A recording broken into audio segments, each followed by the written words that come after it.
Ek dink ons almal het groot geraak met stories van die tokkolossie wat jou gaan vang en ons ken die storie van die mense wat hulle beddens op bakstene of op verfblikke sit om hoog te slaap dat die tokkolossie hulle net nie die nag kan hande kry nie. En die storie gaan so dat 'n tokkolossie, as jy kinders in die kamer het, trek hulle ore nou toe, maar 'n tokkolossie se privaat deel blykbaar baie groot is en dis hoekom hulle op beddens slaap, want die tokkolossie self is baie kort en klein. So die mense glo dat as hulle hoog genoeg slaap, kan die tokkolossie nie in die aand hulle vang en hulle verkrag nie. En daarom slaap hulle op sulke hoë beddens. Nou 1 jaar nooi iemand my om te kom bedien op hulle plaas in Namibië. En ek en my vriend Joshua is in 'n bakkie en hier vat ons die plaaspad Namibië toe. Baie excited, ons gaan op hierdie plaas kuier. Ons kom daarso aan op die plaas, ons kuier die dag saam met die vrouens wat op die plaas is, die mans is nog op pad terug huis toe van die dorp af of daai tyd van die stad af, dink ek as ek reg onthou. En terwyl ons daar so sit, stap plaaswerkers verby ons en een meisietjie stap verby en sy's baie jonk en sy stap verby maar toe ek haar in die oë kyk, toe is dit asof ek oorweldig word met welis. En welis is last. Oorweldig word met dit as ek dit het gevoel letterlik asof ek in een of ander pornografiese film instap. En die vrou stap verby en dis baie weird want ek het haar gesien verby stap en onmiddellik het ek hierdie ervaring en ons is in die kamer en ek gaan bid. Ek en Josh gaan bid en so sê die mense vir ons moet asseblief vir die plaaswerkers bedien want die tokkolossie jaag hulle. En ek begin lag. Ek dink vir myself, waarmee is hierdie mense besig? Die tokkolossie is nie reël nie, dis 'n bangmaak storie vir kinders.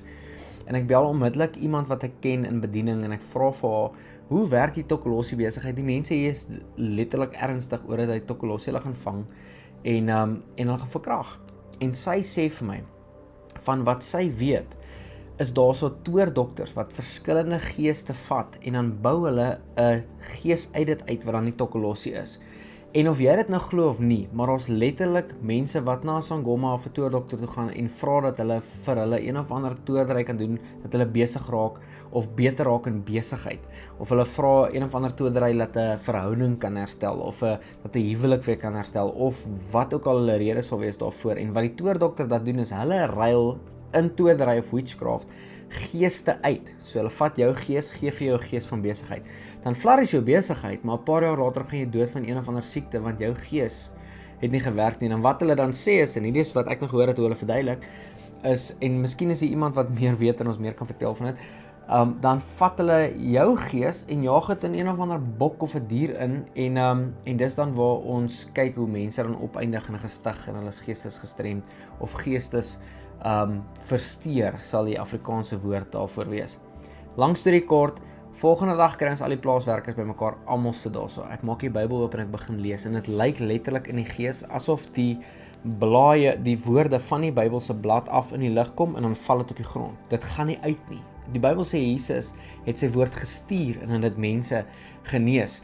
Maar daai dag toe ek die woord lees, lyk dit of dit op die van die bladsy af lig en dan val dit net op die grond.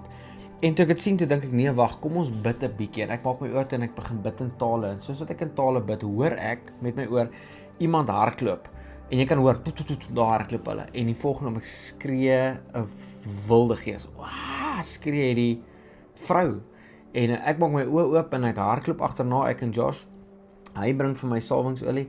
Ek hardloop agterna toe ons om die skuur kom. Toe sit hierdie dogter wat ek net die dag voorheen gesien het. Toe sit sy daar. En haar oë is pikswart en bloed kom by haar oë, neus en ore uit en haar kop gaan soos 'n slang. En ek wil my hand op haar sit, maar nou wil ek nie aan die bloed vat nie. En soos ek my hand beweeg, kry ek kans om op haar te sit en ek sien die naam van Jesus los hierdie vrou. En onmiddellik gaan daai ding uit. En toe ek teruggaan daarna en ons kom weer by die werkers uit en ons begin bedien die woord. Toe kom die krag van God en raak elkeen van hulle op 'n streep aan. Familie is gedoop die volgende dag. Die volgende oggend toe ons opstaan, toe hoor ons dat daai meisie se ouma en oupa het deernag, daai selfde nag, alles opgepak en getrek van die plaas af. Alles opgepak van die getrek van die plaas af. Toe ons begin vra, toe vind ons uit dat hulle die toordokters op die plaas was en hulle eie kleinkind getoor het. Nou God in sy almag het mense vrygemaak op 'n streep daai dag.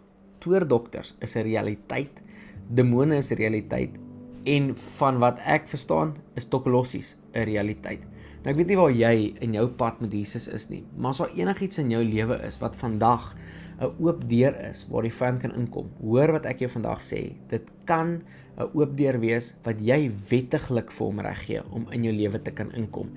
En in die naam van Jesus kan jy dit bely. In 1 Johannes 1 vers 9 sê hy dat wanneer ons sonde bely, dan is God regverdig en getrou om ons te vergewe en skoon te was van alle ongeregtighede. En daai woordjie ongeregtighede beteken selfs die goed waarvan jy nie eers weet nie.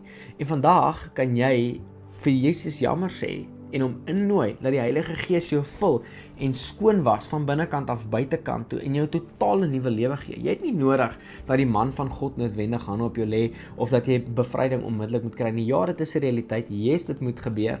En ja, dit kan enige plek gebeur, enige tyd. Maar as daar niemand rondom jou is nie, dan kan God, wie God en God alleen is, wie die God van die heelal is, die God wat sy Gees gestuur het. Die Bybel sê in Johannes 16 vers 7 dat die Gees van God ons advokaat is.